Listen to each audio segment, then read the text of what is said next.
back here with the Beetle. We have a fresh Americano today, and we have the beam. It's all painted up as well, ready to go. We have the chassis here. I got the rear on some jack stands, right? Like a rag on each side so we don't scratch up the fresh paint. We have the transmission here. We're gonna quickly fill it up with fluid, and then we're gonna go ahead and mount it on the chassis. I'm gonna go ahead and remove those 2 bolts and get it ready to fire the transmission on there. We have the grommet in place, and the nuts ran all the way down to the end of the stud, and we're gonna slide the mount just above them. And then you have the swing axles coming into the lowering plates, and now we're just sliding the whole thing forward.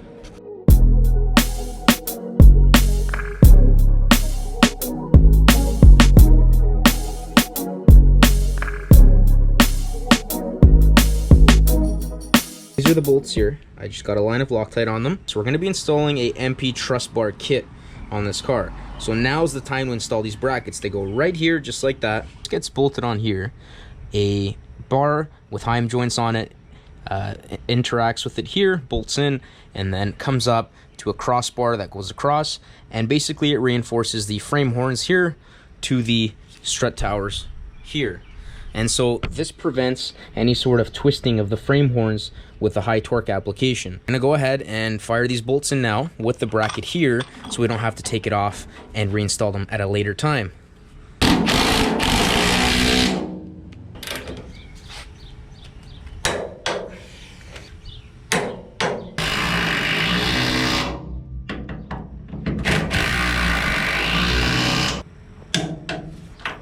So the next step here is going to be to fire these 3 bolts in. We have a new bag of hardware we're going to be using. These are an M12 bolt, and we have some nylock nuts. I'm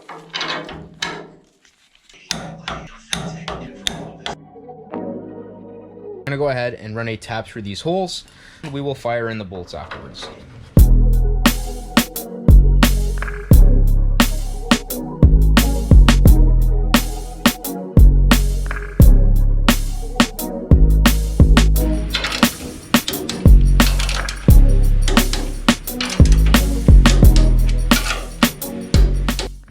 So now I've got the front beam sitting on 2 jack stands. I put the old gloves here just so we don't scratch that fresh paint.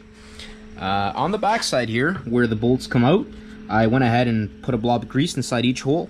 Future me will appreciate that. That way the inside of those holes does not corrode.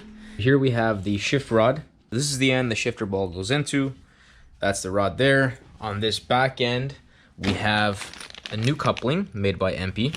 So that's a solid one with no rubber bushings in it or anything.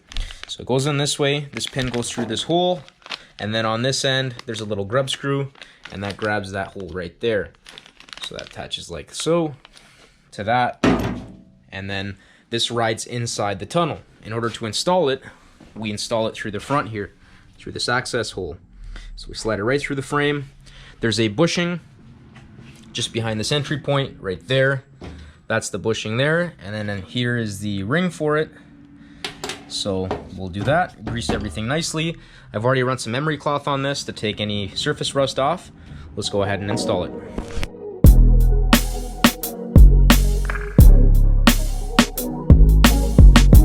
We've already got the bushing stuck inside there now. Place the clip on it first, and then we just pushed in with our fingers, and then it clips right into place. So that's installed. We got the rod in here. And we're just gonna push it forward while watching it there and guiding it through that bushing.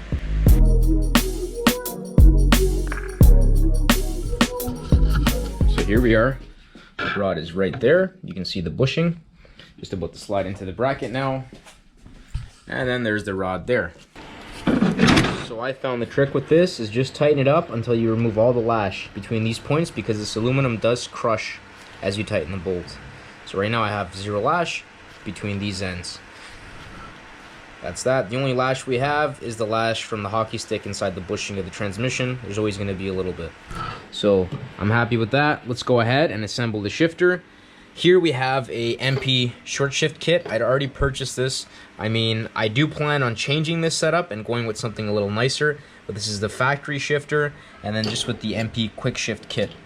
So we're going to go ahead and install that now, just to make sure our freshly rebuilt transmission shifts through the gears.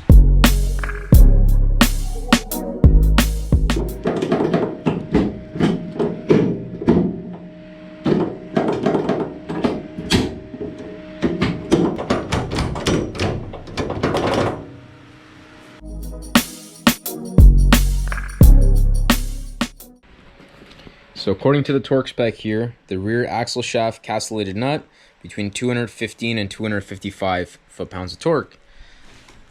That's this guy. We got the new rotors here. These are 4x130, the factory bolt pattern. These are the splined ones, of course, for the rear. And so we're doing a disc conversion on this car. I'm not going to put a caliper on now because I'm going to be doing something a little bit unconventional. However, we're going to go ahead and put the rotor on so we can put wheels on this thing. The primary goal for this was to make it a rolling chassis again. Let's go ahead and get it.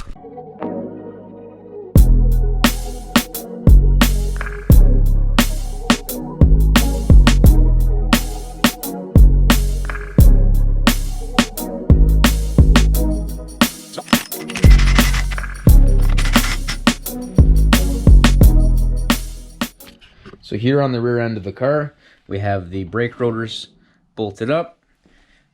We don't have any rear calipers yet, but I'll show you in a future video what I'm going to do with that. So moving up to the front of the car now, we have all our parts laid out. We have the drop spindles. These are actually made by Spa Turbo. So I have a few parts on my other car from Spa Turbo, and I mean, they're all cast. This is all cast in China. The empi ones are, the CIP ones are, so very similar. And so we have these. We have the rotors. It's a 4x130 disc brake conversion rotor, and then we have the caliper that came with it. I got these as a kit, so the pads are already loaded in there, the little tiny suckers. And then we have the bearings and seals and the brake hoses and everything we need to assemble the front end. So we're gonna go ahead and we will put the drop spindles on first, and then load the bearings into the rotors, bolt everything up, throw the caliper over it, and hopefully everything works nice. So let's get it.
So I got a little carried away last night. We had the GoPro batteries on charge, and I just went at it and got a bunch of work done on the front end of the car. So we have the tie rods in, we have the steering dampener in, we have the air shocks in, the brake hoses on. I believe the last thing I recorded was the installation of the brakes. We went ahead and we installed the tires that came on the car. These will just be the rolling wheels, not the final ones. But the car will be sent for paint on these wheels. We're going to drop the chassis, the rolling chassis, on the ground for the first time. Lowering the jack. That is with the air shocks fully deflated. You can see it rides pretty close to the ground.